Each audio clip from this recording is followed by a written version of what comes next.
ముందుగా చికెన్లో పసుపు, ఉప్పు, కారం, గరం మసాలా, బిర్యానీ మసాలా, సోంపొడి, కొత్తిమీర, పుదీనాకు, ఫ్రైడ్ ఆనియన్స్, అల్లం వెల్లుల్లి పేస్ట్, పెరుగు, హోల్ గరం మసాలా, నెయ్యి, నిమ్మరసం, హీట్ చేసిన ఆయిల్ వేసి కలిపి పక్కన పెట్టుకోవాలి. హాఫ్ అన్ అవర్ తర్వాత లో టు మీడియం ఫ్లేమ్లో చికెన్ కుక్ చేసుకుంటూ మరో గిన్నెలో వాటర్, నెయ్యి, హోల్ గరం మసాలా, కొత్తిమీర, పుదీనాకు, ఉప్పు వేసుకోవాలి. తెరులుతున్న వాటర్లో రైస్ వేసి సగం పైన కుక్ అయిన తర్వాత చికెన్లో వేసుకొని ఫ్రైడ్ ఆనియన్స్, కొత్తిమీర, పుదీనాకు, నెయ్యి వేసి మూత పెట్టి పైన బరువు పెట్టి లో టు మీడియం ఫ్లేమ్లో కుక్ చేసుకోవడం. Chicken dum biryani ready.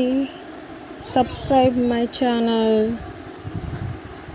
ఆహా ఏమి రుచి అనరామై మరచి రోజు తిన్నా మరి మోజే తీరనిది తాజా కూర